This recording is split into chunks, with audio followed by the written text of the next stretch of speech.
উত্তর কোরিয়ায় সম্ভাব্য আন্তঃমহাদেশীয় ব্যালিস্টিক ক্ষেপণাস্ত্র প্রযুক্তি অর্জনে উদ্বেগ প্রকাশ করেছে যুক্তরাষ্ট্র।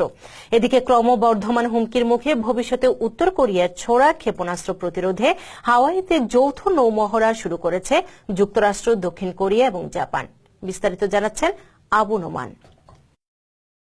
যুক্তরাষ্ট্র উত্তর কোরিয়ার সর্বশেষ উৎক্ষেপণ করা মুসুদান ক্ষেপণাস্ত্রের যাত্রাপথ শনাক্ত করেছে বলে নিশ্চিত করেছে পেন্টাগন। প্রতিরক্ষা বিভাগ জানিয়েছে, পৃথিবীর বায়ুমণ্ডলে ফিরে আসার আগে সফলভাবেই মহাশূন্যে প্রবেশ করেছিল ওই মিসাইল। এই প্রথম উত্তর কোরিয়ার সফল মিসাইল উৎক্ষেপণের ব্যাপারে প্রকাশ্যে বিবৃতি দিল পেন্টাগন মুখপাত্র। এর আগে পিয়ংইয়ং দূরপাল্লার ক্ষেপণাস্ত্রের জটিল প্রযুক্তি আয়ত্ত করার বিষয়টি গর্ব করে দাবি করে বলেছিল, তাদের মিসাইল কক্ষপথে প্রবেশ করে সফলভাবে ফিরে এসেছে। কোন মিসাইলের কক্ষপথ থেকে পুনরায় পৃথিবীতে ফিরে আসার প্রযুক্তি আয়ত্ত করতে পারাটা আন্তঃমহাদেশীয় ক্ষেপণাস্ত্র প্রযুক্তির প্রধান দিক। এর অর্থ হল ওই মিসাইল প্রচণ্ড তাপ সহ্য করার ক্ষমতা অর্জন করেছে।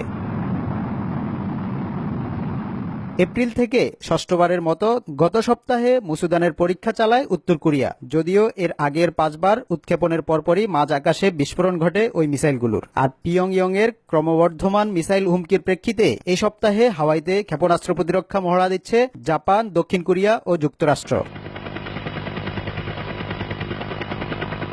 তথ্য আদান প্রদান ও শত্রুদের মিসাইলের গতিপথ চিহ্নিত করাটাই হবে মহড়ার মূল লক্ষ্য। মহড়ার জন্য 3 দেশই শক্তিশালী রণতরী মোতায়েন করেছে।